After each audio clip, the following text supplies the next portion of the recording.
Ողջույն։ Երևանը եւ Բաքուն տարիներ տևած բանակցություններից հետո համաձայնեցրին խաղաղության համաձայնագրի 17 կետեր, սակայն Ադրբեջանը այս պայդրությամբ գոնե չի պատրաստվում ստորագրել, հայտարարելով, թե Երևանը դեռ պետք է փոխի սահմանադրությունը Մինսկի խմբի լուծարմանը մասնակցի կամ նպաստի ավելին Ադրբեջան վերջին շաբաթում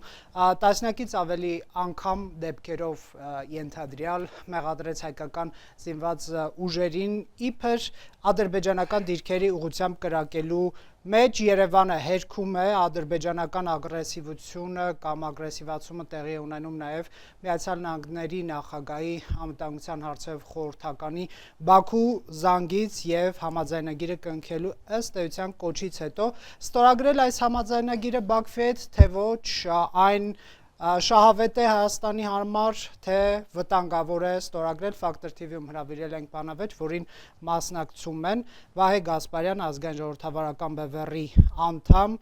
Դավիթ Խաժակյանը, Լուսավոր Հայաստան կուսակցության փոխնախագահ, Արամայիս Աղաբեկյանը, պատմաբան, Դանիել Յովհաննիսյանը, Իրազեկ քաղաքացիների միավորման ծրագրերի համակարգող, Հրայր Մանուկյանը, Ուտրեխտի համալսարանի հետազոտող եւ քաղաքագետ։ Սկսենք ձեզնից։ Պարոն Գասպարյան, ստորագրել թե ոչ շահավետ է այս համաձայնագիրը, թե վտանգավոր Հայաստանի համար։ Ոչ մեկ պատերազմ չի ուզում, սակայն խաղաղությունը չեն մուրում, այլ պարտադրում են եւ միայն ծալապակասները բժշկական լեզվով որպես բժիշկ դա կոչվում է դեբիլություն։ Բայց եկեք վիրավորական։ Չէ, վիրավորական չէ, բժշկական բառը, ծալապակաս բժշկական տերմինն է դեբիլ։ Մենակ դեբիլը կարող է կարծել, որ ռազմական հանցագործի հետ ինչ որ թղթի կտոր ստորագրելով կարելի է հասնել իրական խաղաղության։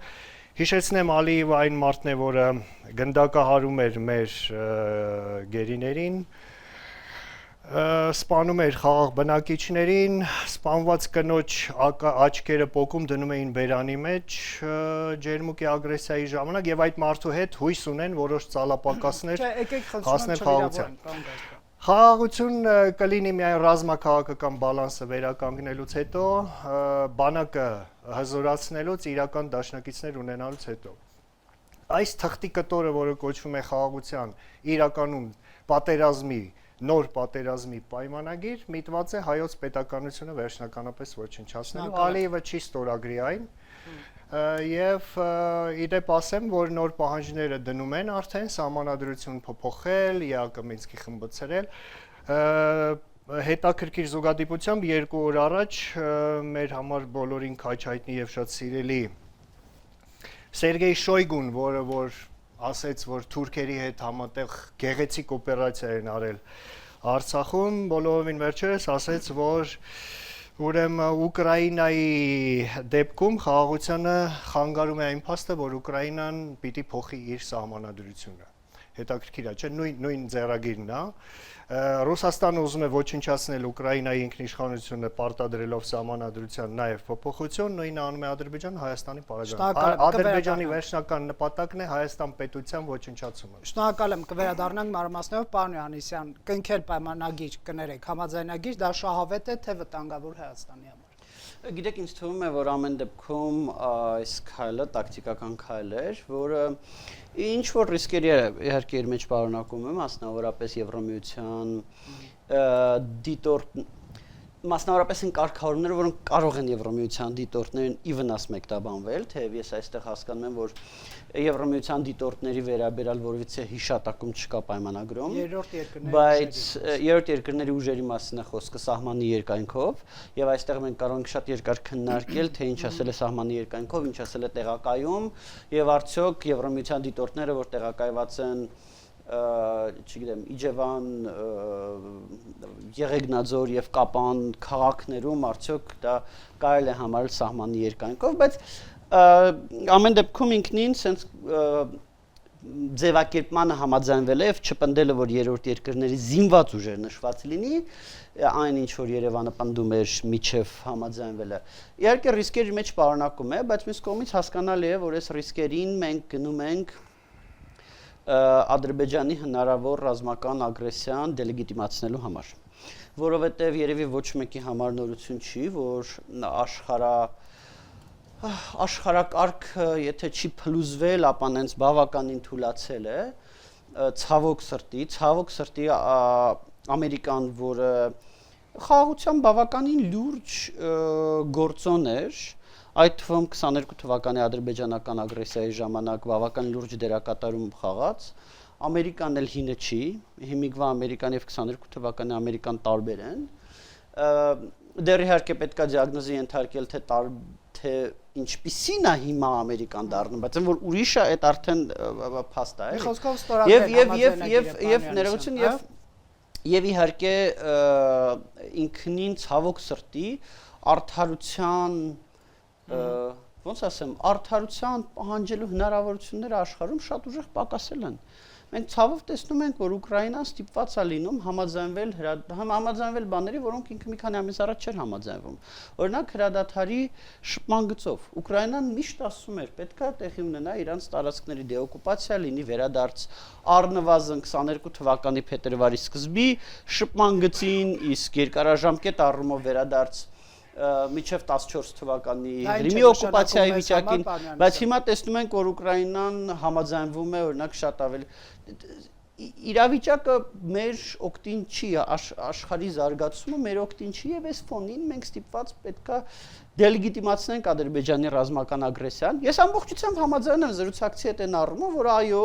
մեզ պետք է զինված ուժեր, մեզ պետք են զինված ուժեր, որոնք ի վիճակի կլինեն մեզ պաշտպանել, բայց այդ ամեն ինչը շատ դժվար իրագործելի է, որտեղ եկեք հասկանանք, որ Ադրբեջանը մեզանից բնակչությամբ ավելի քան 3 անգամ մեծ, տնտեսությամբ էապես ավելի մեծ եւ ստորագրելով կզսպենք, դա ասացիք։ Չէ, ես ասում եմ, ես չեմ կարծում, որ ստորագրել առհասարակ տեսանելի ապագայում իրատեսական է։ Ինձ չի թվում, որ դա կստորագրվի, բայց ես ասում եմ, որ տակտիկական քայլը, որ հայկական կողմը համաձայնվեց ադրբեջանական տարբերակին, այդ տակտիկական քայլը ճիշտ էր հնարավոր պատերազմի դելեգիտիմացիայի կոնտեքստում։ Շնորհակալ եմ, պարոն Խաչատյան, շահավետ է թե ոչ, ստորագրել թե ոչ։ Դուք իրավացիորեն նշեցիք, որ տարիներ շարունակ քննարկվում է այդ փաստաթուղթը եւ վերջին երկու չհամաձայնեցված կետերը կարող ենք տրամաբանորեն էլ բխեցնել, որ եղել են ամենակարևորը հայկական կողմի համար, որոնք երկար ժամանակ չեն զիջվել եւ ինչ որ պահի առանց բանակցային գործընթացի նկատի ունեմ տետատետ հանդիպումների, այլ on-line գրագրության արդյունքում Փաշինյանը որոշում է ծանուցել Ալիևին, որ ինքը ընդունում է այն երկու կետերը, որոնք ի սկզբանե չէր ընդունում, որոնք եթե չէր ընդունում, ուրեմն չէր բխում Հայաստանի շահերից, պատահականորեն ինչ-որ պահի վերցնում եւ ուղարկում է այդ գրությունը, ասելով, որ մենք ընդունում ենք, մենք պատրաստ ենք։ Երբ դուք հարցնում եք, պետք է արդյոք ստորագրել, չպետք է ստորագրել, ես կարծում եմ իրավիճակի էությունը չի ցուցաբերում, որովհետեւ Փաշինյանը կարող է այսօր երեկոյան լայվ միացնել եւ այդ փաստաթուղթը ստորագրել եւ ես ենթադրում եմ, որ վաղ թե ուշ նա մի այդպիսի բան անելու է։ Միակողմանի ստորագրել, այո, որովհետեւ եթե մի քանդրբազություն արել է, ընդունել է Ադրբեջանի պահանջները, կարող է մյուսն էլ անել, ստորագրել եւ ասել ես միակողմանիորեն բոլոր պահանջները կատարում եմ, ել չսպասել Ալիևը ստորագրի, համաձայնի եւ այլն։ Իսկ Ալիևը արդեն 1 տարի եւ ավել ժամանակահատված ասում է, որ փաստաթուղթը քննարկում բանակցում ենք, բայց զուգահեռ մի քանի նախապայմաններ ունենք։ Էնպես որ երբ մենք մեր հանրությանը ներկայացնում ենք, որ սա բանակցվեց, ստացվեց փաստաթուղթ, տպավորություն ենք մարդկանց մոտ ստեղծում, թե հիմա իշխանությունները անակնկալի են եկել հնչող նոր պահանջներից համանդրության փոփոխության։ Ագրեսիան չի զսպում սա այս համաձայնեցումը, ինչպես պարոն Հովհաննիսյանն է։ Ինչպես մենք տեսնում ենք խաղաղության այդ համաձայնագրի փաստաթղթի համաձայնեցումից օրերը անց Ադրբեջանը ագրեսիվ վարքագիծը վերսկսեց դրսևորել, նախ տարածելով տեղեկատվություն փոխհրաձգության մասին, իսկ այսօր արդեն վաղ առավոտյան ըստ էության սկսելով կրակոցներ անկանոն, ոչ անկանոն, պակաս ինտենսիվ, ավելի ինտենսիվ, փաստ է, որ դրանք սկսվել են։ Հետևաբար ոչ բանակցային գործընթացում պատահական նման քայլ անելը նախ զիջում է քո բանակցային դիրքերը, երկրորդ որևէ կերպ չի զսպում այդ հնարավոր ագրեսիան։ Ընդհակառակը այդ անակնկալը մատուցելով Ադրբեջանին ցույց են տալիս, որ իրենք տրամադրված են ոչ թե խնդիրները լուծելու միտված քայլեր իրականացնել, այլ հակառակը ինչ որ ռևերանսներ անել, որոնք չեն բխում այդ ընդհանուր տրամաբանությունից։ Հետևաբար ես կարծում եմ, որ սա չի զսպում հնարավոր նոր ագրեսիան Եվ պետք է չստորագրել։ Ոչ թե չստորագրելու հարց չկա։ Չի եղել բանակցություն, որտեղ կողմերը չի եղել բանակցություն երկկողմանի, որտեղ երկու կողմ կհամաձայնեն ստորագրել։ Եթե դուք հարցնում եք Փաշինյանը միայնակ նստի ստորագրի թե չէ, դե դա մի քիչ այլ ժանրից է, հա, բժշկական բնույթի, որ ինքը վերցնի իր փաստաթուղթը ստորագրի։ Շնորհակալ եմ, պարոն Մանուկյան, ստորագրել թե ոչ, շահավետ է թե ոչ։ Ինչ եք դուք մտածում։ Իհարկե ստորագրել եւ իհարկե Հայաստանի շահերից է բխում, որովհետեւ եթե ստորագրվում է այս պայմանագիրը եւ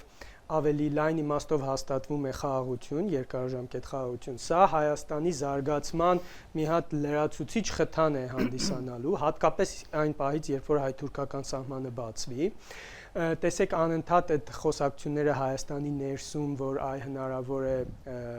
էսկալացիա լինի, դա շատ է մեզ անհանգստացնում հանրությանը եւ դա ազդում է եւ տնտեսության վրա եւ սպասումների վրա մարդկանց ակտիվության, իսկ երբ որ արդեն խաղաղությունը հաստատվում է եւ հայ-թուրքական սահմանը բացվում է, մենք ելք ենք ունենում Եվրամիության երկրներ Թուրքիայի միջոցով դա շատ լուրջ խթան է հանդիսանալու Հայաստանի զարգացման համար եւ հենց այդ է ճանապարհը, որ Հայաստանը ավելի ուժեղանա եւ հզորանա նաեւ իր բանակով։ Հիմա ինչի Ադրբեջանը չի ստորագրում։ Հենց նաեւ այդ պատճառով, որ գիտակցում է, որ երբ որ ինքը ստորագրի եւ հայ-թուրքական սահմանը բացվի, Հայաստանը զարգացման մի այնպիսի խթան է ստանալու, որ եւ ինքը վախ ունի, ես կարծում եմ իրացիոնալ, բայց ինքը վախ ունի, որ ասենք մի 15-20 տարի հետո Հայաստանում իշխանության կլինեն այնպիսի մարդիկ, որոնք նորից հավակնություն կներկայացնեն Լեռնային Ղարաբաղի նկատմամբ։ Դրա համար ինքը հիմա չի ստորագրում եւ թույլ չի տալիս, որ Թուրքիայի հետ սահմանը բացվի, որ հանկարծ Հայաստանը շատ չուժեղանա։ Սա պատճառներից մեկն էր, այսինքն այդ վախը, որ իրենք ունեն, ես հստակ նկատում եմ իրենց մոտ, ինչքանով որ հետևել եմ։ Մյուս պատճառն էլ այն է, որ չեն ստորագրում, որովհետեւ իրենք մտածում են, որ Հայաստանը դեռևս բավարար չափով չի վճարել, այսպես ասած, 90-ականների պատերազմում իրենց նվաստացնելու այդ Լեռնային Ղարաբաղի հարակից տարածքների պահելու։ Այդ տարածքները հիմա անմարդաբնակ են, այնտեղ միլիարդավոր դոլարներ ներդնի հարցական են, այնտեղ մարդիկ կգնան կապրեն կամ ինչ ձևով կգնան կապրեն։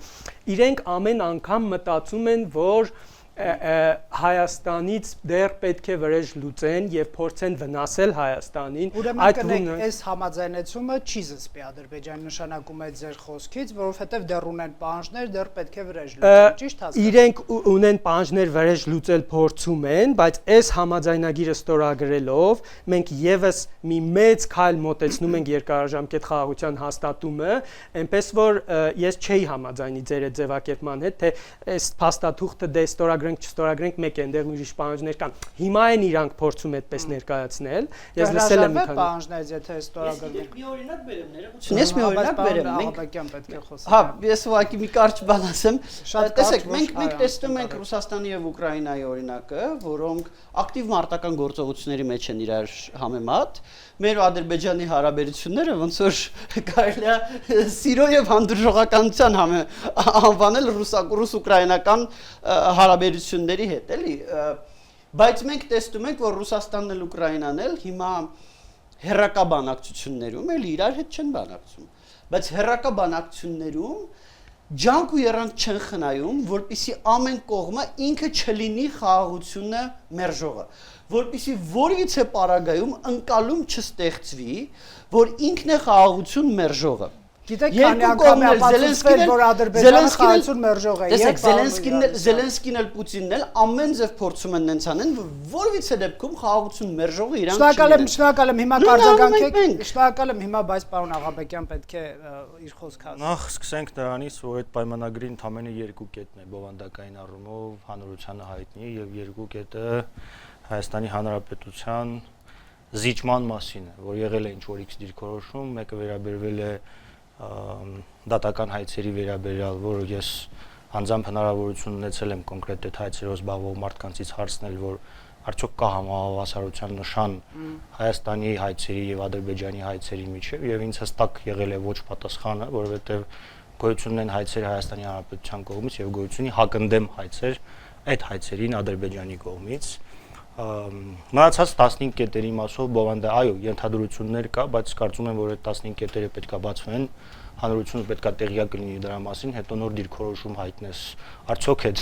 դրան համաձայն ես կամ համաձայն չես։ Բայց սա զսպում է, պարոն ասել չի, չի զսպում։ Չի զսպում, նախ չի զսպում, չի զսպել նաև 21-22 թվականներին, ասեմ ինչու չի զսպել։ Այդ ուրիշ Ամերիկայի պարագայում էլ չի զսպել 20 թվականի նոյեմբերի 9-ի փաստաթուղթը որքան էլ մեր համար ստորացուցիչ փաստաթուղթ է եղել, անգամ այդ փաստաթղթի կետերը չի ադրբեջանական կողմը պահել, մենք տեսել ենք որ գոյություն է ունեցել փաստաթուղթը, որը ռազմական գործողությունների դադարեցման մասին էր, որից հետո եղել է Հայաստանի Հանրապետության տարածքի վրա ագրեսիա, որը ոչ մի ձև այդ փաստաթուղթը զսպող գործում որպես այդպեսին չի աշխատել։ Ինչ վերաբերում է Լեռնային Ղարաբաղի շուրջ տեղի ունեցող իրադարձություններին, այն փաստաթղթի մեջ էլ կար հստակ զիջումներ, տարածքային զիջումներ այնտեղ կա, այստեղ երկու կետի վերաբերյալ զիջում է, այնտեղ այսպես Հայաստանի Հանրապետության անվտանգային համակարգի խարխլման ուղղված զիջում էր, որովհետև հասկանում ենք, որ Քաշաթաղն ու Քարվաճառը հենց այդ խնդիրը լուծող տարածքները պետք է լինեն, որոնք որ անվտանգային գոտի պետք է ստեղծեին։ Ես կարծում եմ, որ այդ փաստաթղթի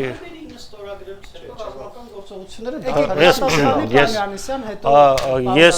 ցավ զիջումներն այն ժամանակ գնացինք, որ ռազմական գործողությունները դադարեն եւ մեծ հաշվով դա տեղի ունեցավ։ Ռազմական գործողությունների դադարեցումը ինչ որ X շրջանով դեռևս չի նշանակում, որ Ադրբեջանը պայմանագրային ունակ է եւ մնացած կետերը ինքը կատարել է։ Հենց խնդիրը դա, եթե մեր խնդիրը եղել է այն, որ զուտ ռազմական գործողությունները դադարեցվեն, նույն կերպ այդ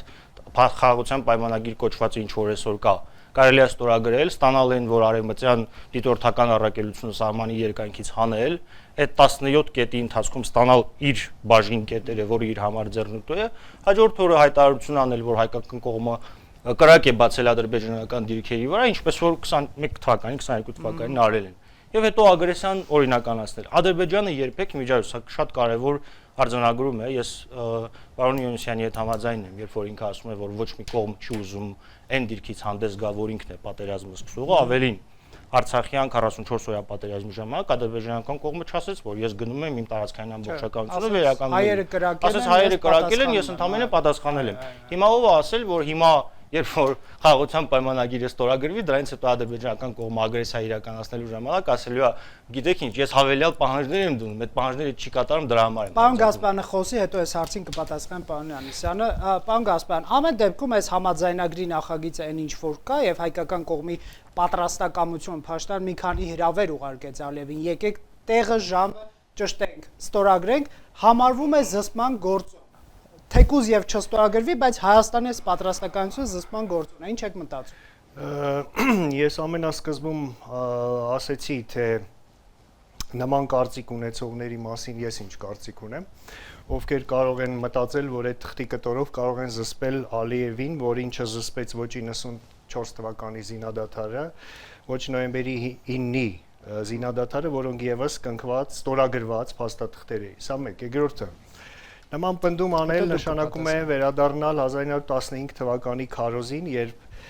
որևէ գյուղում հայ բնակչությանը մորթելու ժամանակ հարևան գյուղերի բնակչությունը ասում էին այդ գյուղի ժողովուրդը իրան խելոք չպահեց, եթե մենք խելոք պահենք, թուրքը մեր գյուղը չի մտնի եւ մորթ չի անի, տեսանք ինչով ավարտվեց։ Սա հատուկ քարոզ է, որը որ դիտավորյալ արվում է եւ քեմալական պայմանագիր ներողություն, քաղաքացիական պայմանագիր քաղաքական ուժը բերվել է իշխանության Հայաստան պետությունը լուծարելու նպատակով ինչ-ինչ պրեֆերենցիաների դիմաց աթոռ, պաշտոն եւ այլ եւ այլն։ Սա լուծարման փաստաթուղթ է։ Մեր զրուցակիցներից մեկը ջանասիրաբար խուսափեց Արցախ բառը արտաբերելուց, ուզում եմ ձեզ հիշեցնել, որ Լեռնային Ղարաբաղ բառը առաջացել է ստալինյան տարիներին, երբ որ գծվեց այսպես կոչված Լեռնային Ղարաբաղի ինքնավար մարզի խղճուկ քարտեզը,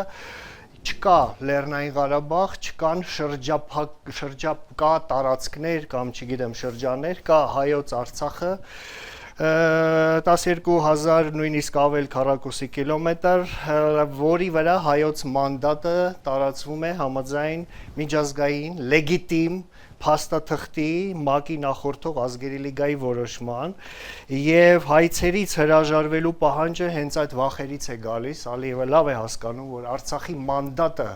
տրվել է Հայաստանին եւ հայ ժողովրդին ՄԱԿ-ի նախորդող կազմակերպության եւ Վիլսոնյան իրավարար վճռի կողմից։ Ինչ անել, պարոն Գասպարյան, Խաղաղություն հաստատել եւ խաղաղության այսպես կոչված պայմանագիր կնքել, դրանք տարբեր բաներ են։ Դու կարող ես 10 անգամ թղթի կտոր կնքել, ինչպես Չեմբերլենի թղթի կտորը, բայց եթե չկա վերականգնված ռազմաքաղաքական բալանս եւ դու գործ ունես Հրեշի եւ Բարբարոսի հետ, հաջորդ իսկ օրը թղթի կտորը կճղեն կգցեն եւ քո վրա կհարցակվեն, ինչպես եղավ այսպես կոչված նոյեմբերի 9-ի Ղազագիրը ստորագրելուց հետո ջերմուկի ագրեսիայի պարագայում։ Կրկնում եմ, սա առնվազն միամտություն է։ Խաղաղության այսպես կոչված պայմանագրի պաշտպանության կողմ հանդես եկողներին կուզեի ասել զգուշ եղեք, որովհետև պաշտպանելով այս փաստաթղթի ստորագրությունը դուք ձեր բաժին բեռն եք վերցնում ձեր ուսերին հետագա ագրեսիայի դեպքում իշխող ուժի հետ հավասար դուք կրելու եք պատասխանատվություն ագրեսիայի եւ զոհերի համար։ Շնորհակալ եմ, պարոն Գասպարյան, խնդրեմ, պարոն Անիսյան։ Սկսեմ վերջից։ Նոյեմբերի 9-ի եւ առհասարակ եկեք հակառակ կողմից նայենք։ Իսկ ինչ կլներ, եթե նոյեմբերի 9-ը չստորագրվեր։ Ինչ կլներ, եթե նոյեմբերի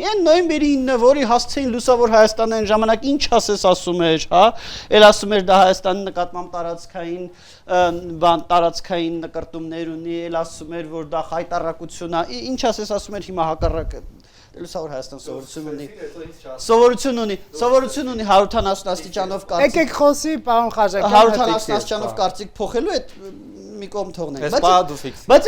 ինչ կլիներ, եթե դա չստորագրվեր։ Ասեմ, ադրբեջանական զորքերը հասնելու են Ստեփանակերտ Մարտունի հատվածում գտնվող ամբողջ հայկական զինված ուժերի խմբավորումը հայտնվելու էր պաշարման մեջ։ Եթե տենց պաշարում տեղի ունենար, դուք պատկերացնում եք մենք ինչ լեվելի զիջումների պետք է գնայինք։ Շատ ավելի մեծ լեվելի։ Ներողություն։ Ավարտի, պարոն Գասպարյան, ձեզ չեք ընդհատում։ Հենց ավարտի։ Նույնը այս պարագայում։ Իսկ ասում որ մենք երջանիկ ենք այն խաղաղության պայմանագրի այն տեքստով, որը որ կա։ Ես երջանիկ եմ, չեմ, մեղմ ասած երջանիկ չեմ։ Բայց ես փորձում եմ, չէ, որովհետև ես փորձում եմ սթափ գնահատել եւ ես փորձում եմ հասկանալ հակառակ սցենարը։ Հակառակ սցենարը ո՞րն է։ Արժանապատվորեն բանակցել եւ հաղթական փաստաթուղթ։ Հակառակ սցենարը ո՞րն է։ Հակառակ սցենարը եթե Ադրբեջանին չես դելեգիտիմացնում Ադրբեջանի ռազմական ագրեսիան, հակառակ սցենարն է, որ Ադրբեջանի ռազմական ագրեսիայի հավանականությունը որոշ չափով ավելանում է։ Ռազմական ագրեսիան որ եղավ, հասկանում ենք, չէ, որ ավելի տխուր հետևանքներ կլինի, մեղմ ասած, քան թե ինչ որ ստեղ գրած է։ Եվ առհասարակ հիշում եք մի տարի առաջ սահմանազատման կոնտեքստում, երբ որ սաղ ասում էին, սա խայտարակություն է, բան է, սա այն է։ Այն ժամանակ շատ հստակ, այո, ես այն ժամանակ պաշտպանում եմ, ես ուրախ եմ, որ ի վերջո հասարակության մեծ մասը գոնե հասկացավ, որ դա ճիշտ էր, որովհետև դրա արդյունքում մենք ինչ ունեցանք։ Մենք ունեցանք շուրջ 20 կիլոմետր շատ խաղաղ սահման, մենք ունեցանք այս մի տարվա ընթացքում ոչ մի ռազմական ագրեսիա, իսկ այն ժամանակ Ադրբեջանը սպառնում էր ռազմական ագրեսիայով եւ կարող էր այդ ռազմական ագրեսիան լինել։ Եվ մենք ստացանք սահմանազատման սկզբունքներ, մենք ստացանք Ալմաաթի, որով այո, այն քաղաքական ուժերը, որոնք համարում են, որ Արցախը եւ Թուրքիայի մի մասը պետք է Հայաստանի Հանրապետության մաս լինեն, այդ քաղաքական ուժերը իհարկե երջանիկ չեն, որ դելեգիտիմացում է սահման, որով Արցախը մնում է Հայաստանի Հանրապետությունից դուրս։ Բայց ես ճիշտ ասած մի քիչ այդ գծի մեջ չեմ, որովհետեւ ես մեղմ ասած մի քիչ։ Գիտեք, ես հասկանում եմ, որ լինելով 3 միլիոնանոց երկիր, որը նույնիսկ ծովի ելք չունի, եւ տարածքային պահանջներ ներկայացնել քո 80 միլիոնանոց հարևանին, որը ՆԱՏՕ-ի ամենամեծ զորքերից մեկը ունի, եւ քո 10 միլիոնանոց հարևանին միգուցե լավագույն միտքը չի, հա, եւ միգուցե տենց կարող է վատ տեղ հասնել։ Կապ չունի դա ներողություն, կապ չունի դա։ Այսօր պարոն Իոնեսյանը ինչ որ առավելություն ունի, կապ չունի դա անում ես Վուդրո Վիլսոնը ժամանակի բաշխելու ներողություն միջազգային ինքը ոչ ոք առավելություն չունի, պարոն Գասպարյան, ինքը փորձեմ շարժ ընդհատեց մեջ մտավ, հիմա նույնն է կատարվում։ Ես ուզում եմ հասկանալ, եթե այդպես է խնդիր։ Ներողություն, կապ չունի դու դա անում ես Վուդրո Ուդրո Վիլսոնի քարտեզ, Մակավարտի դու դա անում ես Տիգրան Մեծի քարտեզով։ Տիգրան Մեծի քարտեզը եւ Ուդրո Վիլսոնի քարտեզը դրանք տարբեր բաներ են։ Ուրեմն չէ, մի րոպե, ես ինձ իրավունք եմ վերա, սա արդեն չափանցում է։ Պատասխանեք։ Չէ, եկեք առանց Ուրեմն Ալիևը իր բերանով ասեց, որ եթե չստորագրվեր նոյեմբերի 9-ի փաստաթուղթը, մենք Քարվաճարն ու Քաշաթաղը չէինք վերադարձնի, որտեղ դիմացը ձմեռ էր, ռելիեֆը բարենպաստ չէր եւ հայերը կպահեին այդ տարածքները։ Սա մեկ։ Ինչ կլիներ, եթե ես խնդրում եմ ինձ չընդհատել, որովհետեւ երբ որ դուք խոսում եք, ես չընդհատեցի։ Դուք էլ ընդհատեցիք, դուք եք 20000 մարդ չընդհատեի, անընդհատ 20000 ռեալ մարդ կար։ Անընդհատ խոսած։ Ձերպես չէր որ պիկապներ 4 շաբաթ պիկապ էին մանգալի ռազմաճակատ գնալու համար։ Քանի պիկապ չկար հանգիստ, մեր տղեկը գնացել ընդ վիրավորվել են առանց պիկապների, այդ իրավունքը չունես մեր ուժին հեգնելու։ Դուք պատասխանեցիք, չպատասխանեցի, ընդհատեց, ես միջև վերջ չպատասխանեցի։ ներողություն, ինչ վերաբերում է հայցերին, սրանից 2 տարի առաջ ստացանք մի հատ շատ լավ հայց, որ Լաչինի միջանցքը պետքա բացվեց Լաչինի միջանցքը։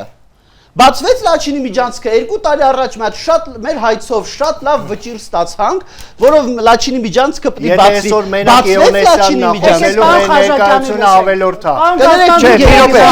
Մի րոպե։ Ասեք։ Ես թույլ չեմ տա, որ այս սենյակում որևէ մեկը հեգնի Արցախի Վիլսոնյան իրավարար վճռի։ Վիլսոնյան իրավարար վճիռը դա ոչ թե մեր կմահաճույքն է, Բևերի ֆանտազիան է, դա իրավարար վճիռ է, որը որ օրենքի ուժ ունի, վաղեմության ժամկետ չունի, որի վրա դրված է ԱՄՆ մեծ կնիքը եւ պահանջել Վիլսոնյան Հայաստան ամենևին չի նշանակում ուզենալ պատերազմ։ Կա վեճերի լուծման քաղաքակիրթ ձև ՄԱԿ-ի միջազգային դատարանում եւ Ալիևը հենց դրանից է վախում պնդելով հայցերը վերադարձնել եւ մեր ուժը պնդում է որ այո խաղաղություն, այո դելիմիտացիա, բայց համաձայն ոչ թե ռուսական գենշտաբի եւ խորհրդային քարտեզների, այլ իրավական ուժ ունեցող քարտեզների։ Եվ նորից եմ ասում, նոյեմբերի 9-ից առաջ ինչ էր խանգարում իշխող ուժին 2 տարի ժամանակ ունեին իշխանության գալուց հետո վերականգնել ռազմաքաղաքական բալանսը, կանխելու համար վերահաս պատերազմն ու զոհերը։ Դա չարվեց, հիմնավոր կասկածներ կա, որ դա չարվեց դիտավորյալ հանցավոր պլանի հետ համագործակցության արդյունքում, հետևաբար եկեք չշտապենք իշխանության փոխվելուց հետո ես ծառայել եմ Սիսիանի հոսպիտալում, Զանգեզուրի հոսպիտալում 44 օր, ես իմ աչքերով, իմ ականջներով տեսել եւ լսել եմ դավաճանության բոլոր դեպքերը մեր զինվորների բերանից, եղել է դավաճանություն, որը արդարացնելը հանցակից լինել է նշանակում, վերջ։ Բոլոր դավաճանությունները Խնդրեմ, այո։ Քանի որ ես այս ընթացքում ոչ մեկին չեմ ընդհատել, խնդրում եմ ինձ էլ չընդհատել։ Երբ մենք խոսում ենք 20 թվականի պատերազմի մասին, մենք ֆիքսում ենք մի բան, որ նոյեմբերի 9-ը պարտության փաստաթուղթ էր եւ Արցախի համար եւ չէ, այդ չեն գնում, ես այլ բան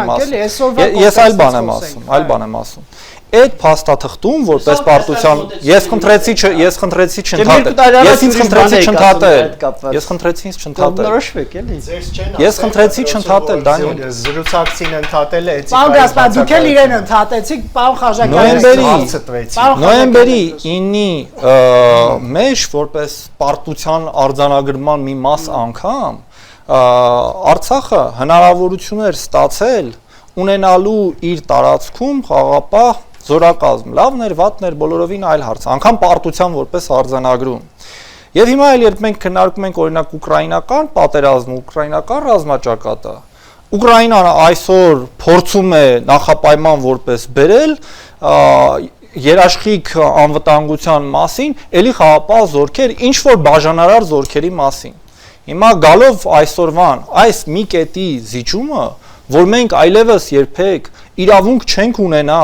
հայ-ադրբեջանական սահմանին երրորդ ուժի տեղակայման, ուղղակիորեն խոսում է Հայաստանի սուվերենության նվազեցման մասին։ Եվ թող այստեղ ոչ մեկ չասի, որ սա երկկողմանի է, որովհետև այդ անհրաժեշտությունը առնվազն այս պահին ունենք մենք, որովհետև մեր մի սահմանը պահվում է օտար երկրի կողմից, մյուս սահմանը անվտանգ չէ։ Եվ այստեղ նախասիրության հարցել չի անգամ մենք ցանկանում ենք, որ այնտեղ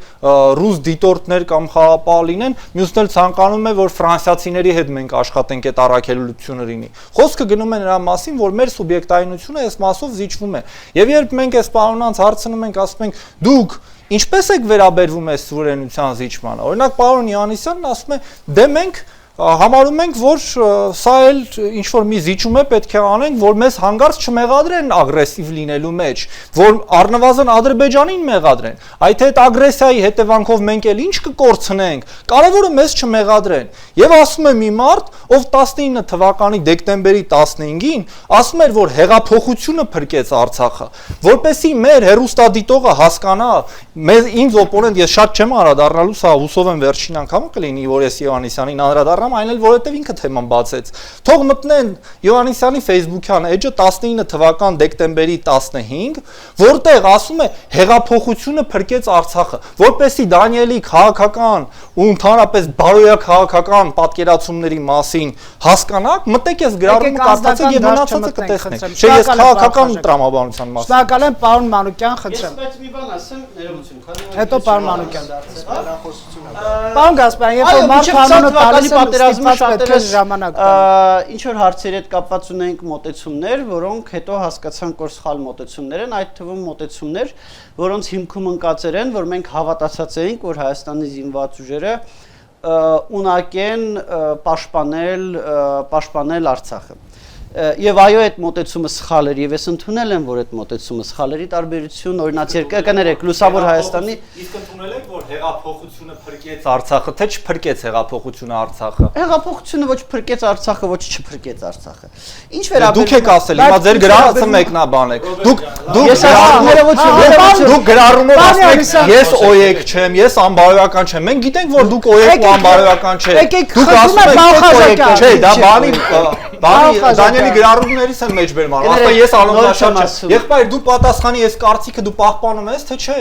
Չէ, ես պատասխանեցի, հեղափոխությունը փրկեց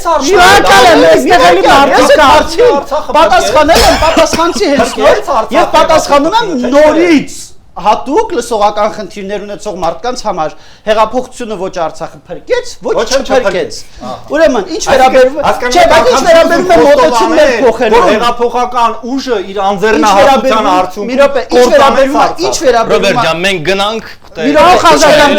վերաբերվում է օրինաց երկրին եւ ինչ վերաբերվում է կարծիքներ փոխելուն, Կարսպան Յանիսյան, որ պարոն Մանուկյանն է։ Լուսավոր Հայաստանը տվել օրինաց Պարոն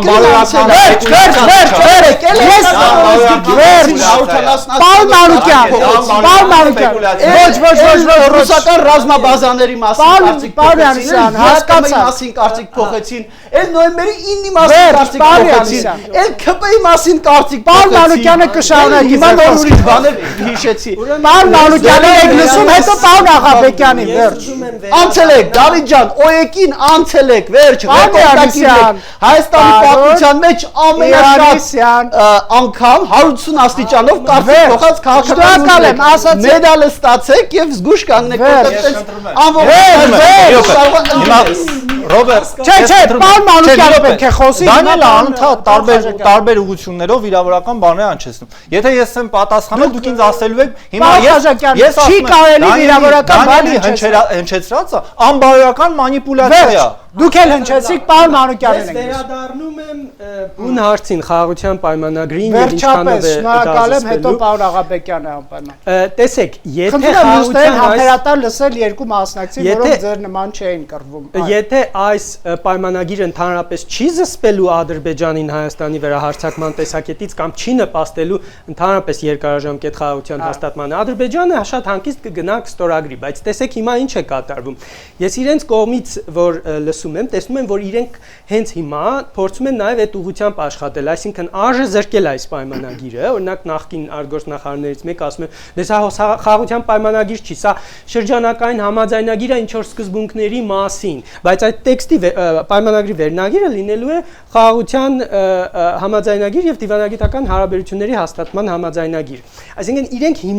հենց հիմա փորձում են նվազեցնել այս պայմանագրի դերը, որpիսի հետո որ ստորագրեն, պարզվի որ դե հա ինչ նշանակություն ունի դա։ Հիմա մյուս հանգամանքը շատ կարևոր հանգամանք է, որ երբ որ մենք խոսում ենք թղթի մասին, թղթի կտորի մասին,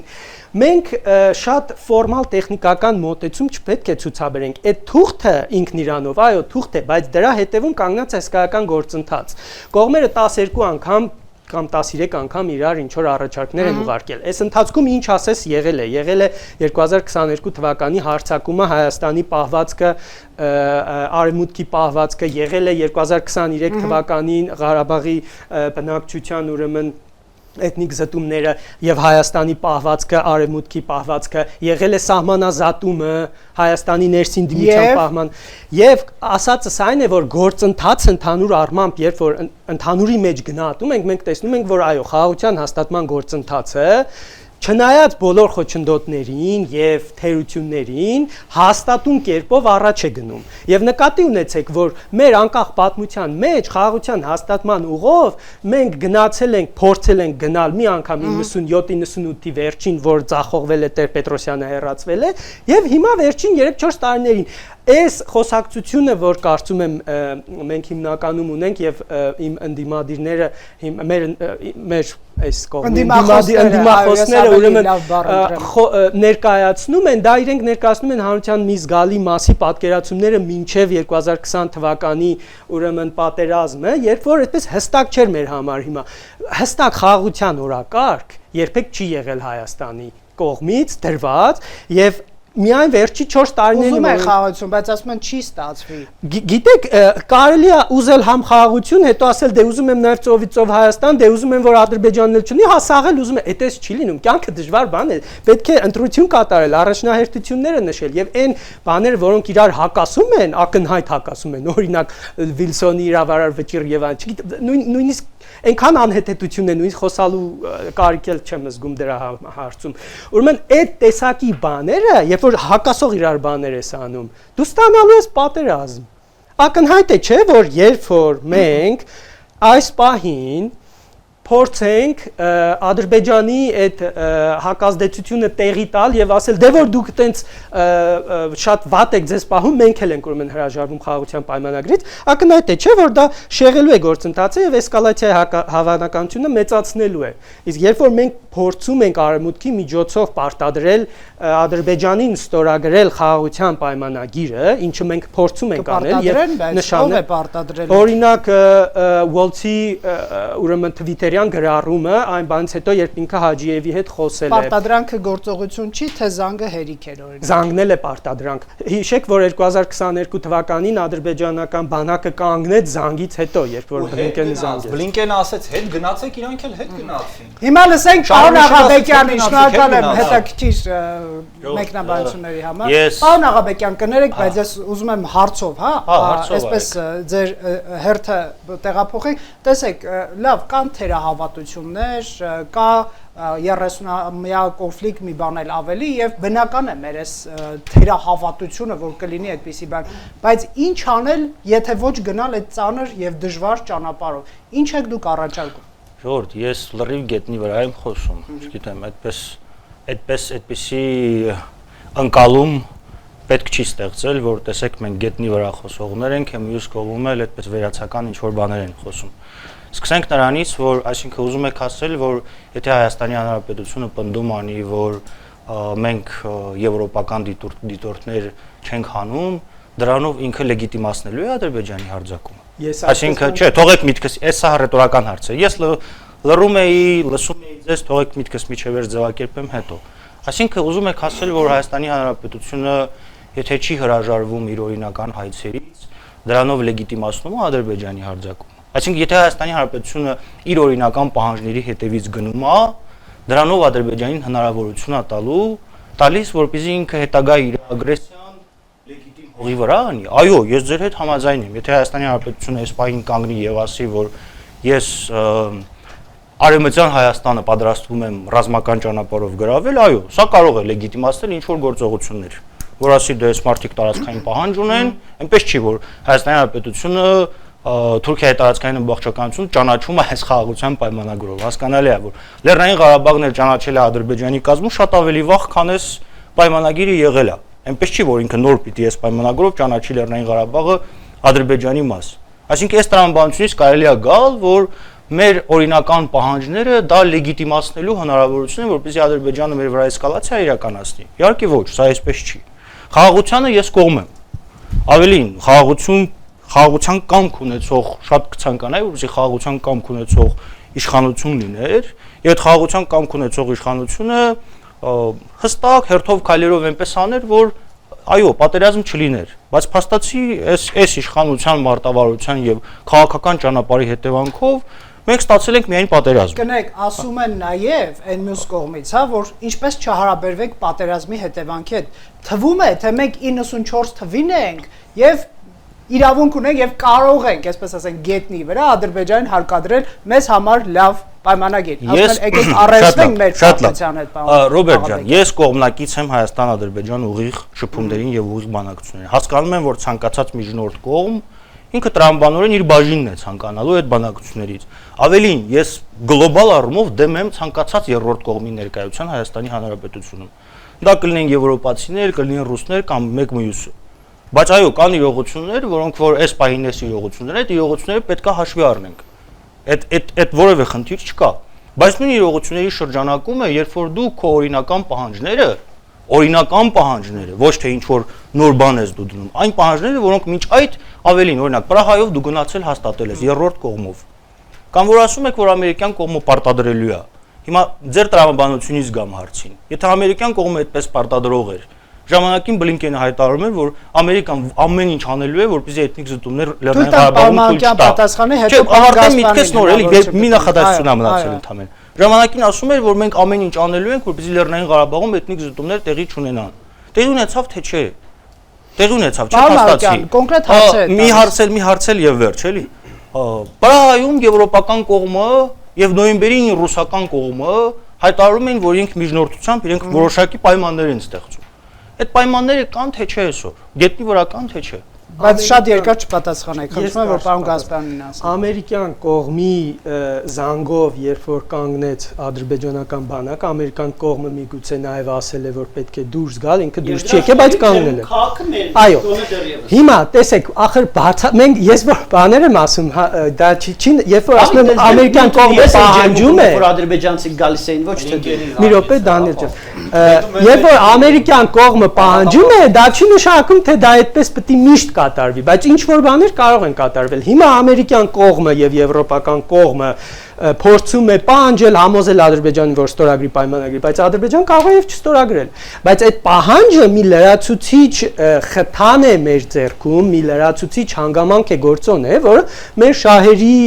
ուղղությամբ մենք ծառայեցնում ենք, իսկ մեր շահերն է այն է հաստատել երկարաժամկետ խաղաղություն։ Մեր օրինական հայցերից հրաժարումը Տեսեք, ուրեմն լեգիտիմացնում է երբ որ Ադրբեջանը։ մենք խոսում ենք օրինական հայցերից, մի մոռացեք, որ Հայաստանի դեմ էլ եվրոպական դատանի վճիռ կա։ Հայաստանը արևմուտքի եւ ընդհանրապես ամբողջ աշխարհի Ես կոնկրետ պատասխան եք, լեգիտիմացնում է թե ոչ, եթե մենք հրաժարվում ենք մեր հայցերից, լեգիտիմացիան մասին ես չեմ խոսեցի, ես այդ տերմինով մի րոպե վերջացնեմ Դանիել էլի։ Արդյոք օրինականացնում է։ Ոչ, եթե լեգիտիմացում բառի փոխարեն տեղ դնենք օրինականացում բառը, ոչ, Ադրբեջանի որևիցե ագրեսիա Հայաստանի Հանրապետության նկատմամբ օրինական չէ, անկախ նրանից հայցեր կան թե չկան։ Հիմա հայցերի մասով արի ես խոսեմ։ Լեգիտիմիզացիայի մասին ներողություն, հիմա ինչա Թրամփը խոստանում նաև Պուտինին։ Ասում է մենք Ուկրաինային ՆԱՏՕ չենք թողնի։ Ուկրաինայի ՆԱՏՕ մտնել չմտնելը Ուկրաինայի սուվերեն իրավունքն է։ Բայց արդյոք Ուկրաինայի ՆԱՏՕ մտնել չմտնելը լեգիտիմացնում է Ռուսաստանի հարձակումը։ Չի օրինականացնում, իհարկե այդ հարձակումը լրիվ ապօրինի է միջազգային իրավունքի ցանկացած տեսանկյունից։ Հիմա Դանիել ջան, թվալը մյուսը տարածքային ամբողջականության հարցն է։ Եկեք որ տարածքային ամբողջականությունից պետք է հրաժարվենք Հայաստանի։ Քո ասած սկզբունքով, էլի պիտի հրաժարվենք։ Ես պատասխանեմ էլի։ Դանիել թող պատասխանել էլի, վայ այս կան ինչ թա։ Ասեմ որ պետք է հրաժարվենք։ Դանիելը ցանկում ասում է, դերեք, ասում չէ, դա ռովը մչալը։ Ուրեմն Ռուսերեն Հիմա եկել են, հա, որովհետեւ ձեր համար ավելի հասկանալի լեզու է, շատ հաճախ եք Մոսկվա գնում եք։ Ինչ անց, հիմա Մոսկվայից Ռուսաստանից որ փողերը ստանում եք, կարող է հայտարարագրման համակարգին դեմեք, որտեվ չգիտեք այդ փողերը Դու նոր պնդում արեցիր, որ մենք Լավ, ես եմ խոսում, Դանիել։ Դու նոր զրպարտեցիր։ Օրինական Հիմա չէ Դանիել։ հետո չասես ես տենց չեմ ասել ու ձև ասել։ Նա հստակեցին քո ասածը։ Ինչ վերաբերվում է տարածքային Պարոն Գասպանին ենք հիմա լսելու։ ես լուսավոր Հայաստանը չթողեցին Դանիելը ժամանակը հերիք չեն թողել։ Իստում իշխանությունը հատուկ է Դանիելին դեմ ուղարկել։ Առաջատանում նոյեմբերի 9-ի ուրեմն նոյեմբերի 9-ի պահպանումը Հայաստանի տարածքային ամբողջականություն ես ասեմ միակ էս Ներկանով է ուղղակի 5 հոգուց Ռոբին էլ հաշվենք 6 հոգուց միակը ով որ Հայաստանի տարածքային ամբողջականության առումով խնդրահարույց գործունեություն է իրականացնում դա լուսավոր Հայաստանն է որը կպած առաջատանում Միջանցքի Վայ Գասպարյան վերջ լուսավոր Հայաստանը որի ղեկավարը 20 թվականի նոյեմբերի 19-ին 20 թվականի նոյեմբերի 19-ին ասել էր որ նոյեմբերի 9-ի համաձայնագիրը Հայաստան տարածքային ամբողջականության համար խնդիրներ ունի հիմա այս լուսավոր Հայաստանը մի քիչ շատ Մոսկվա գնալ գալուց հետո ինտենսիվ պաշտպանում է նոյեմբերի 9-ի համաձայնագիրը։ Ու եկել տարածքային ամբողջականություն մեզ վերադարձրեք Երևան։ Հմեկի բանավեճի ժամանակ ակամա հետ հիշեցի, որ զրուցակցին ընդհատել գորալը նշանակում է, որ դու գիտես, որ դու սխալ ես, բայց դու որտեվ մարդ, որը որ Եկեք թեմայից խոսենք, վստահ է իր Գասպարյան։ ճշմարտության մեջ ձայնը չի բարձրացնում եւ խոսում է հանգիստ։ Սա իմիջիայլոց։ Ուրեմն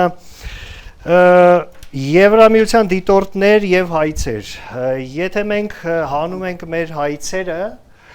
եւ Պարոն Գասպարյանից հետո խոսում է պարոն Խաչատուրյան։ փոխադարձաբար չի հանում իր հայցերը Ադրբեջանը,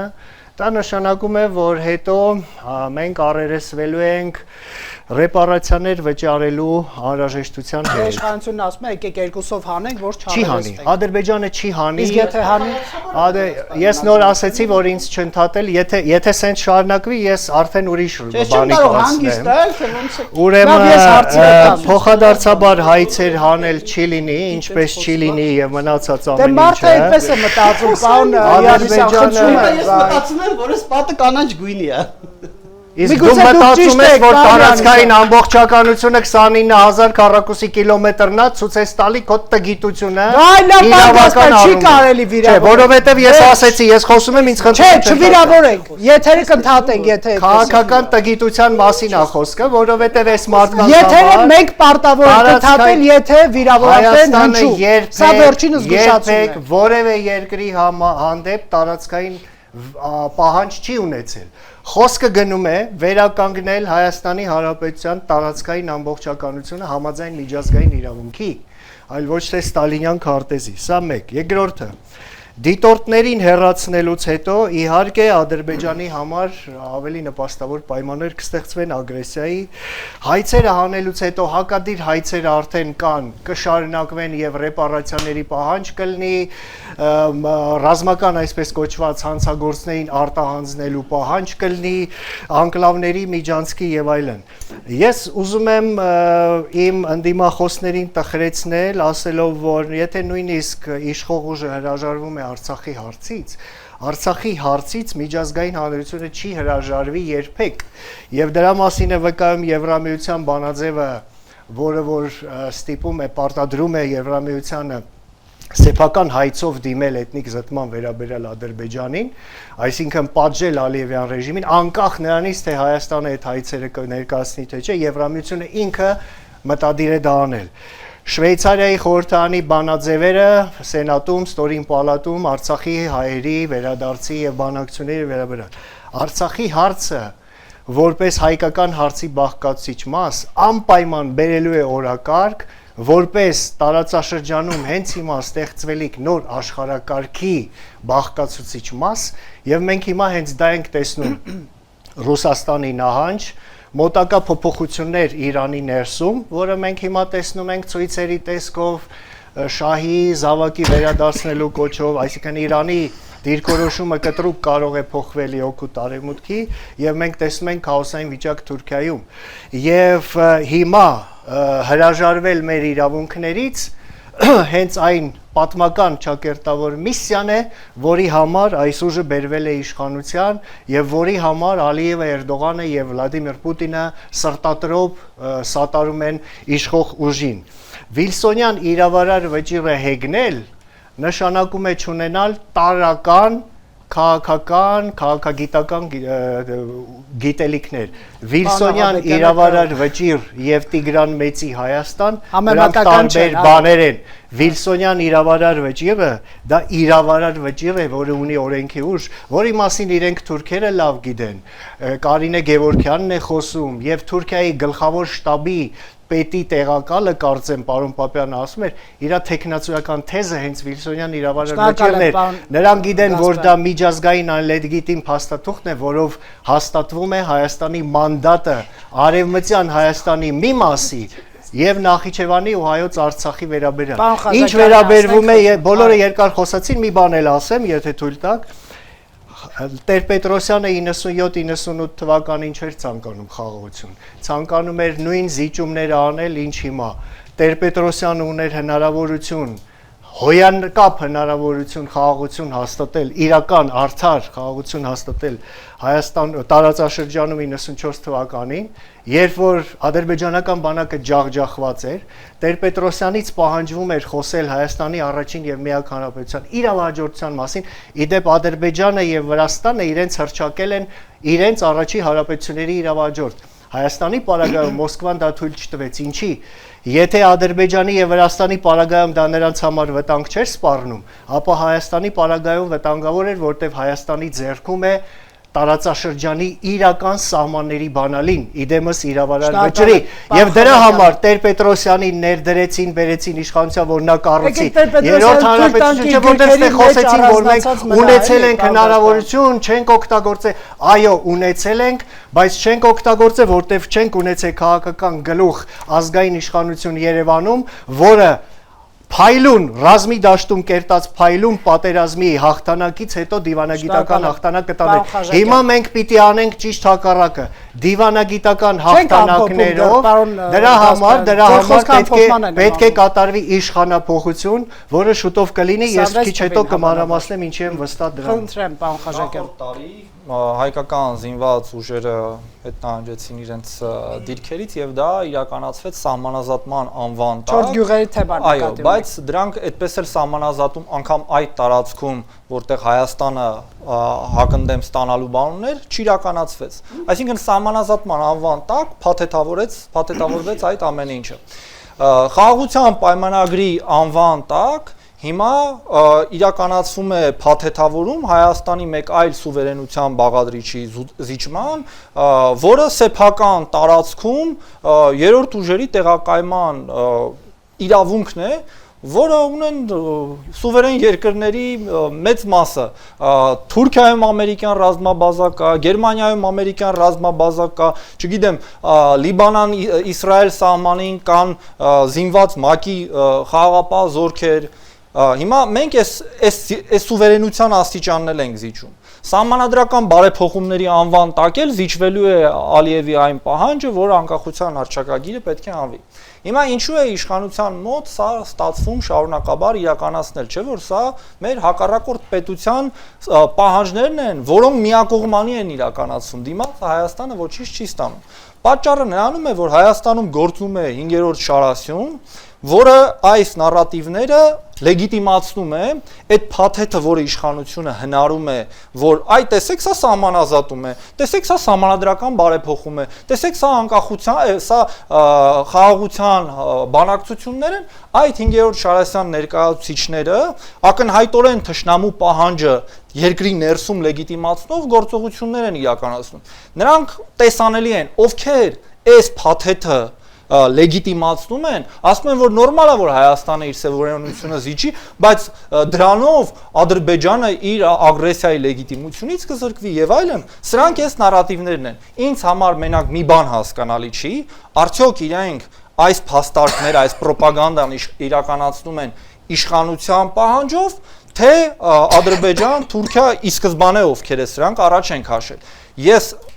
ինչ մեզ կմեղադրեն, ինչ չեն մեղադրի, ես գիտեմ, որ այս ամենը չափազանց տրամաբանական ու ողջամիտ է, որ դու քո սեվերենությունը զիջում ես, բայց երբ դու դա փաթեթավորում ես, այլ անվան տակ արդարացնում, ասում դե գիտեք, մենք սրանով կլեգիտիմացնենք, հետո որ իրանք հարձակվեն, ամբողջ աշխարհը չգիտեմ ինչ կճանաչի եւ այլն, սա ակնհայտ 5-րդ Շարասյան գործունեություն է,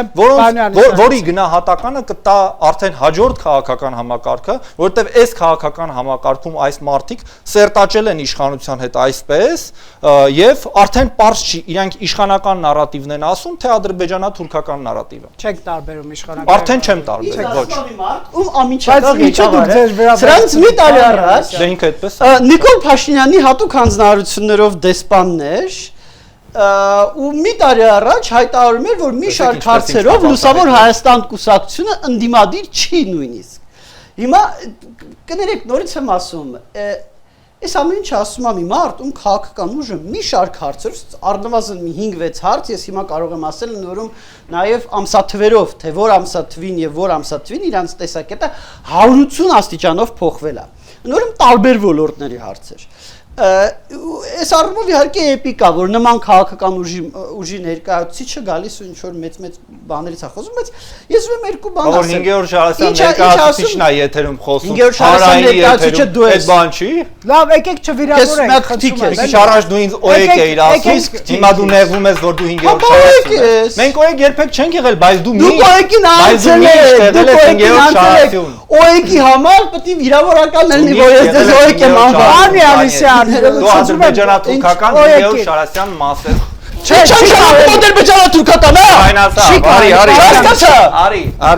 ադրբեջանա-թուրքականը դու ես։ խնդրում եմ չվիրավորենք, ես դες չի ուզում։ չվիրավորենք։ Ադրբեջանա-թուրքականը ո՞րն է։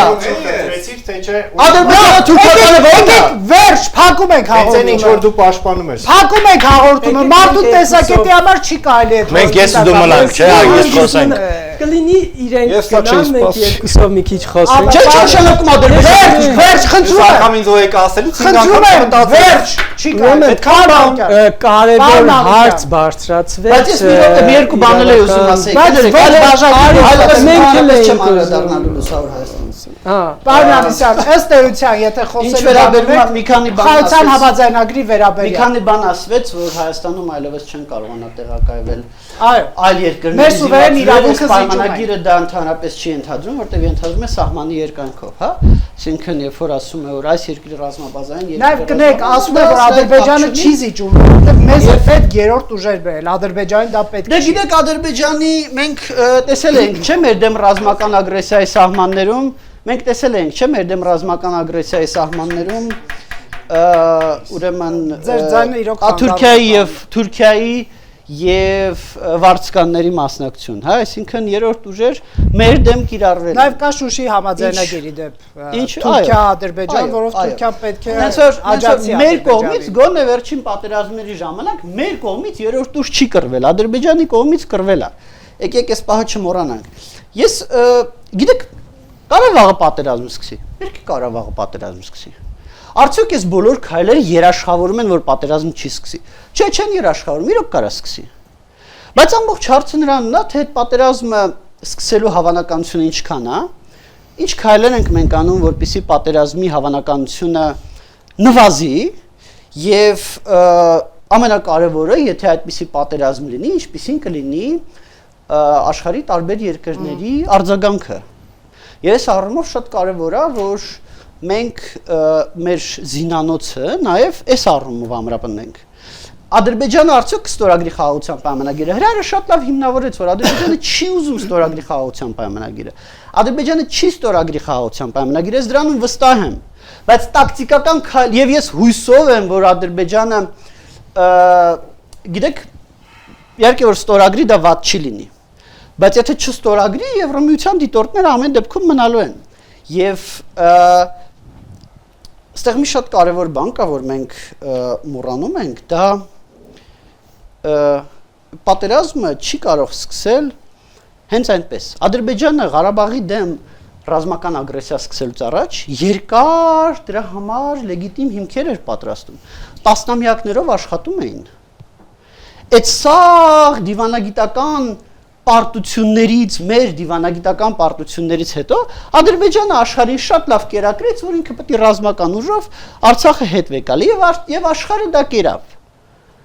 Շատ կարևոր է հանգարց թույլ չտալ, որ նույնը տեղի ունենա Հայաստանի Հանրապետության նկատմամբ։ Շատ կարևոր է հանգարց թույլ չտալ, որ նույնը տեղի ունենա Միջանցքի կոնտեքստում։ Որևիցե պարագայում չի կարելի թույլ տալ, որ մեկն ու մեկի մտքով անցնի, որ Ադրբեջանը թեկուզ այսքան իրավունք ունի ուժով Միջանցք վերցնելու։ Մի բան, ինչ որոշ ուժեր շատ ինտենսիվ Հայաստանում անում են եւ սկսել են վերջին շրջանում ավելի ինտենսիվ անել։ Սկսում ենք Եվ մի բան էլ ասեմ, եթե լիներ քննարկում նրա մասին, որ Հայաստանի զինված ուժերը ինչ վիճակում են եւ ինչու իշխանությունները Հայաստանի զինված ուժերը խելքի չեն բերում, ես այստեղ բավական կհամաձայնվեի շատ զրուցակիցների հետ, որտեղ ստեղ մենք տեսնում ենք շատ լուրջ խնդիրներ։ Եվ ստեղ է, որ մենք պետք է իշխանություններին կանչենք քննարկման, չգիտեմ, դեբատի կամ ինչի որ այա, եւ հստակ հասցեական մեղադրանքներ հնչեցնենք զինված ուժերի բարեփոխումները դանդաղելու, տապալելու համար, ընդ որում թե 18 թվից մինչև 20 թիվը իրանց արած սխալների համար, թե 20 թվի արդյունքներով չսովորելու եւ 20 թվի արդյունք դասերը չքաղելու ու միջև հիմա շատ դանդաղ շատ չնչին փոփոխություններ խնդրում եմ դա միացնենք ձեր ամփոփման խոսքին, պարոն Աղաբեկյան, սկսենք ամփոփել, ընդհանրապես process-ները ուր են գնում, հաշվի առնելով բոլոր դետալները, որոնցից այստեղ խոսեցինք, սա պատերազմական ընթացք է ձեր ընկալմամբ, թե ամեն դեպքում կարող է եւ մեծ թերահավատություն ունենք, բայց խաղաղության ինչ որ մի process լինել։ Խնդրեմ 1-2 րոպե սահմանեք։ Շատ լավ։ Այս ամբողջ process-ի մեջ ամենավտանգավորը եւ ամենացավոտը լինի, երբ որ պետական ռոպագանդան ամբողջ առավոտից իրիկուն խոսում է խաղաղության կոնտեքստի մասին եւ մարդկանց մոտ հոգեբանորեն ձևավորվում է այնպիսի ընկալում, որ էսա խաղաղությունը մոտենում է։ Եվ սա ինքնապաշտպանական բնազդն ու հոգեբանորեն պատերազմի պատրաստ լինելուն մարդ քաղաքացի ունենալը քո երկրից խլում է, որտեվ այսինքն միայն չի որ քո քաղաքացիներին դու ասում ես որ այո կա պատերազմի հավանականություն, այդ պատերազմի հավանականությունը մեծ է, մենք մեր դիրքերի հետևից գնում ենք, տեղ կա որտեղ որ գույություն ունեցող յողությունները հաշվի ենք առնում, բայց մենք մեր այս ինչ որ մեր բարիկադներն ա մեր շահերն այս շահերի հետևից գնում ենք, այդպիսի քարոզ եւ այդպիսի ընկալումը միանշանակ իմ համար ընդունելի կլինի։ Բայց մենք տեսնում ենք ինչ որ բաներ, որոնք որ հայտարարվում է Կարմիր գիծ, որը հայտարարվում է չզիջելու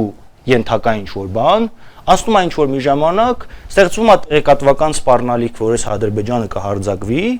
դրանից դու զիջում ես եւ սա ներկայացնում ես որպես հաղթանակ։ Սա շատ կարեւոր էլեմենտ է։ Ամենավատ էլեմենտը այստեղ է, դա երբ որ դու ներկայացնում ես, որ սա մենք կրել ենք, մենք հաղթել ենք սրանով, որ այս սրան ընդունել ենք։ Ես նորից եմ ասում, խաղաղությանը դեմ չեմ։ Քավլիցի, որ չեմ հավատում այս կոնցեպտին։ Թող ես չհավատացողը ես լինեմ ու ստացվի դա։ Բայց պատերազմում խաղաղության հասնում են միայն այն դեպքում, ես միանշանակ համաձայն եմ, երբ որ լինում են որոշակիորեն հավասար ուժեր։ Անհավասար ուժերի պարագայում եւ այո, ես պարոն Իոնիսյանի հետ այդ հարցում միանշանակ համաձայն եմ, որ մենք չենք տեսնում պետություն, որ առավոտից իրիկուն աշխատում է հենց ռազմական պոտենցիալը բարելավելու վրա, այդ թվում նաեւ որտեվ այնպեսի տպավորություն է, որ որտեղ մի 10 հոգի, 15 հոգի հավաքվում են, այդ մարդիկ ավելի շատ են տեղյակ բանակից, մարտավարությունից եւ այլն եւ ինքնուրույն են փորձում հարցեր լուծել, քան թե ինստիտուցիոնալ այն մարմինը, որ պետքա պատասխանատու լինի պաշտպանության համար եւ պետքա քայլեր ձեռնարկի։ Շնորհակալ եմ, պարոն Աղաբեկյան, խնդրեմ։ Ես ուզում եմ կետից շարունակել, երբ Հայաստանը որոշեց զիջել վերջին երկու կետերը, դա ներկայացվեց այն տրամաբանության մեջ, որ վերջ խաղաղության տեքստը պատրաստ է եւ հենց սա է պատճառը, որ դրանից հետո օրեր շարունակ քննարկման կոնտեքստը հետեւյալն է՝ կստորագրվի, կողմ ենք, դեմ ենք ստորագրմանը, իսկ իրականում դեռ չկա այն process-ը, որտեղ դիմացի կողմը համաձայնել է ստորագրել, պարզապես Հայաստանը դա զիջել է եւ ներկայացնում է դա հաղթանակի ձեռքբերման տեսքով։ Եվ այո, այս տրամաբանությունը, երբ մենք անընդհատ խոսում ենք, որ մենք գնում ենք խաղաղության, պատրաստում ենք խաղաղության,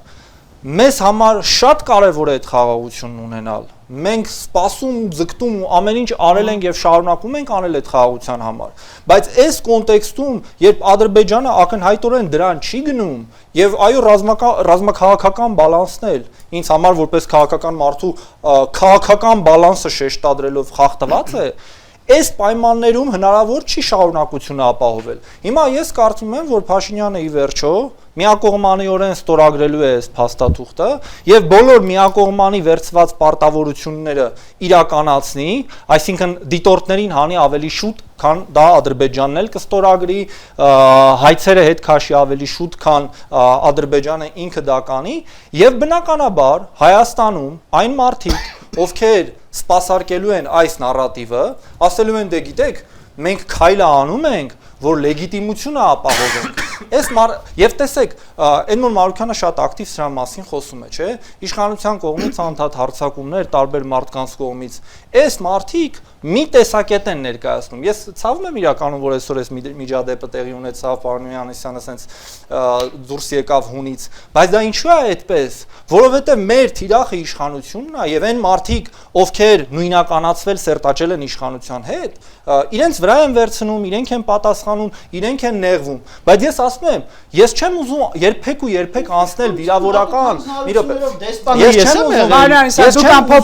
Ես չեմ ուզում երբեք ու երբեք մի խանգարեք, որ իրենք էլ ձեզ չխանգարեն։ Ես չեմ ուզում երբեք ու երբեք անցնել այն տիրույթ, որ իշխանությունը դրանք այն որ ասում են, հա, կան ուժեր ասում են, թուրքական դրածոներ եւ այլն, ես այդտեղ չեմ ուզում անցնեմ, բայց ակնհայտորեն հնչում են նարատիվներ,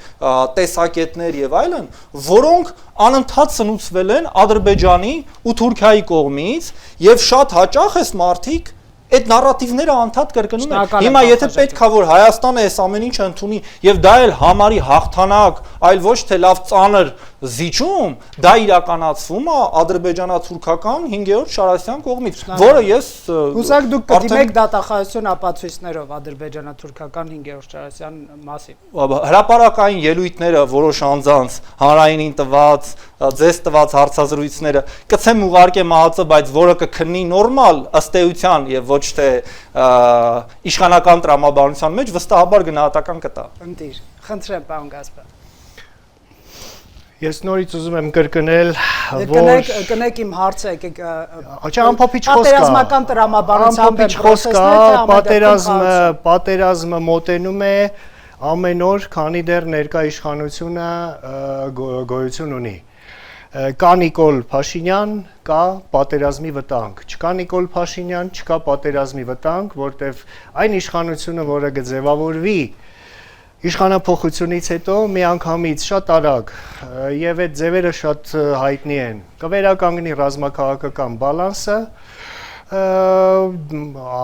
իրական դաշնակիցների առումով, բանակի վերազինման առումով եւ իրական միջազգային հայցերով կզսպի Ալիևյան ռեժիմին, բանակի ուժով կզսպի եւ իրական խաղաղություն կհաստատի։ Եվ այն ուժերը, ովքեր հիմա պաշտպանում են դառնալով կամա թե ակամա սազանդար ներկա իշխանությունների, նորից եմ կրկնում, վերցնում են իրանց ուսերի վրա ապագա պատերազմի զոհերի պատասխանատվությունը, զգուշ եղեք, որտեղ վաղը ձեզանից պատասխան է պահանջելու հայ ժողովուրդը։ Եվ մի կարճ ամփոփում, ես ուզում եմ իմ հիացմունքը հայտնել ուրեմն իշխող ուժի վարած քաղաքականությամբ, պարզապես հիացած եմ։ 7 տարիների ընթացքում մենք ունենք աննախադեպ արդյունքներ։ Մենք ունենք պայքար կոռուպցիայի դեմ երկրում արմատախիլ է արված կոռուպցիան, վեթինգ է արված, ունենք դատական անկախ համակարգ, մենք ունենք պատժված մկներ ձկներ եւ վերադարձված գողոն։ Սա 26 թվականի ԿՊ-ի Մենք ունենք վերադարձված Աղդամն ու Շուշին, որը 21 թվականին Փաշինյանը խոստացավ եւ արեց։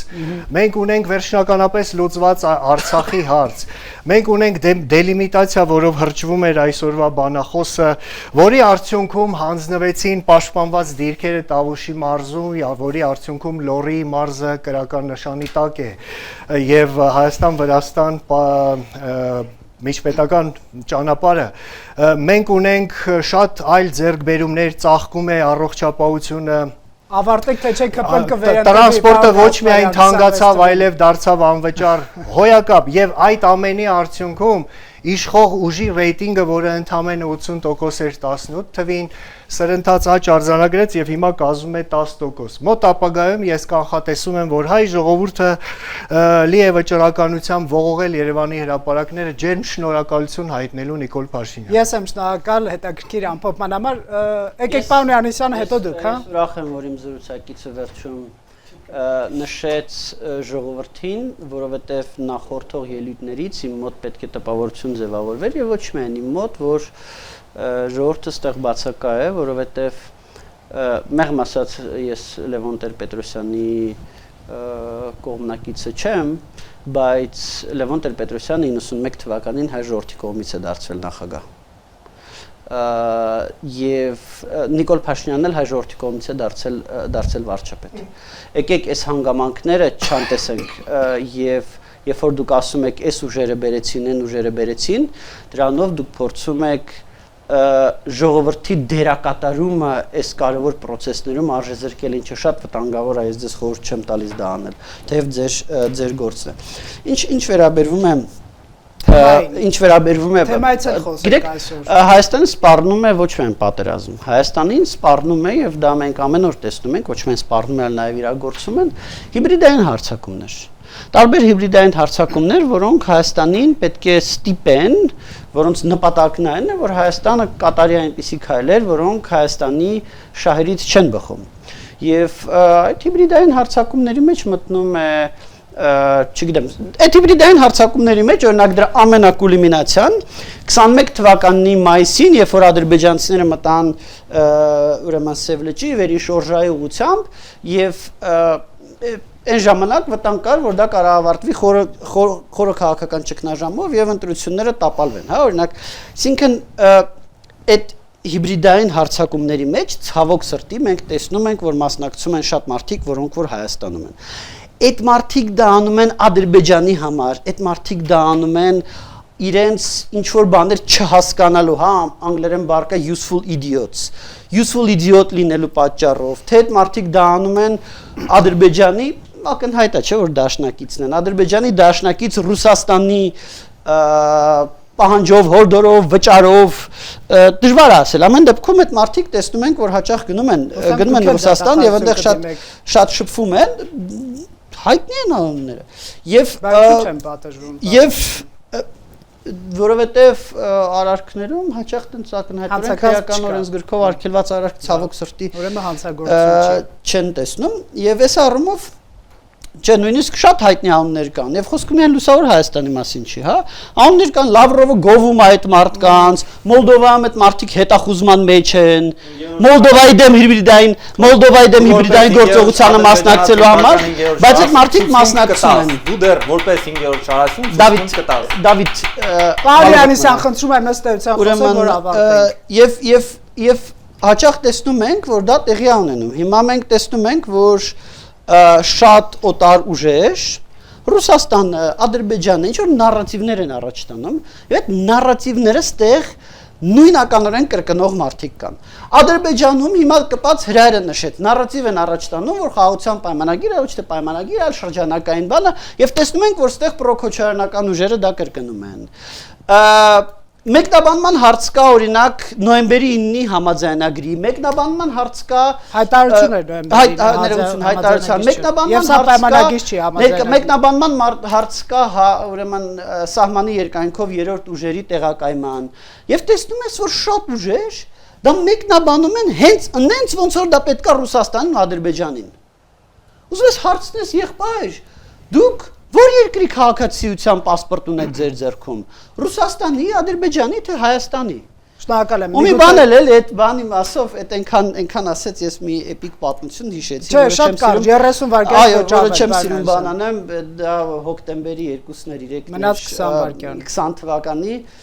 Մաղավուզի կողքը հրետակոծության տակ էինք ընկել, պատսպարված մի ՀՄՄ-ի հրամանատար կար, ասես չդիմացան ժամանակել էր էլի ակտիվ այդ բանը որ ես Թուրքիայի Ադրբեջանի շպիոն եմ այս ՀՄՄ-ի հրամանատարը շատ լավ կապիտան էր ասում է Հովհաննիսյանն ասում է, հատուկ կապ չունես, զանգես իրանց, ասես որ դու ես տեղել է, չհրետակոծեն ստեղ։ Շատ կարճ ռեպլիկ ժողովրդի իշխանության բերելուն Ուրեմն ինչ վերաբերում է որ Փաշինյանին ժողովուրդն է բերել իշխանության, Փաշինյանը եկել է փողոցով եւ ռադիոտունը գրավելու ժամանակ ժողովուրդը չի զսպել ոստիկանությանը, այլ որոշակի աշխարհակաղակական ուժեր։ Փաշինյանը երբ որ մտնում էր ռադիոտուն, փողոցում 1000-2000 մարդ կար, ամենաշատը ես այդտեղ վկա եմ եղել։ Ինչ վերաբերում է ժողովուրդը բերել է իշխանության, նույնիսկ եթե ժողովուրդն է բերել իշխանության, հա, հետո ինչ Հիտլերին էլ է ժողովուրդը բերել իշխանության։ Շնորհակալ եմ, պարոն Գասպարյան։ Պարոն Մանուկյանին եք լսում, խնդրեմ։ Հա, բովանդակային կարևոր բաներ ասեց մեր ընդդիմախոսը Ավանեսյան։ Պարոն Աղաբեկյան կներեք։ Ուրեմն կարմիր գծերի հետ կապված Հայաստանը մի կարմիր գծի մասին է խոսել, դա այդ Միջանցք իրենց ասացի մասին է եւ ոնց 2021-22 թվականից միշտ ասել է որ նման բան չի լինելու, մինչեւ հիմա էլ այդ գիծը պահում է։ Մնացած հարցերում Հայաստանը չի ասել, որ մեր համար կարմիր գիծ է, ասենք եվրոդիտորների դուրս բերել է, կամ մեր համար կարմիր գիծ է հայցերից չհրաժարվել է։ Իդեպ, ինչ կլինի, եթե Հայաստանը չառաջարկեր, որ պայմանագրի մեջ ներառվեր հայցերից փոխադարձաբար հրաժարումը։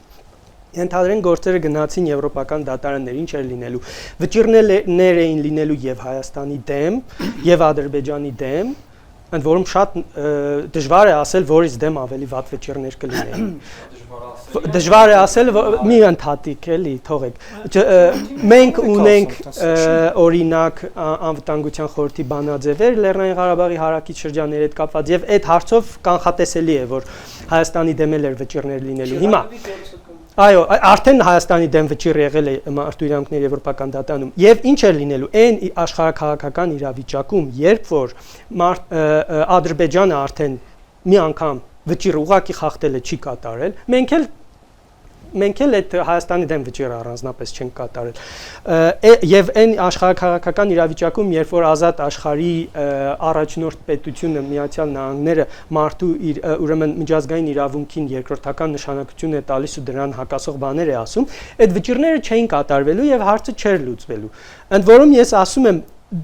Եթե անգամ լուծվելու լիներ, այնպես չի որ մենք շատ էինք դուրս գալու տեղից։ Մի հատ ուրիշ կարևոր բան ասեցիք, դուք պատերազմին պատրաստվելու հետ կապված։ Հիմա ասում ենք, որ քանի որ իշխանությունը խոսում է խաղաղությունից, դա բթացնում է մեր զգոնությունը եւ հետո եթե պատերազմ լինի, ավելի խոցելի կլինենք, չէ՞։ Ճիշտ հասկացա ձեր միտքը։ Հա։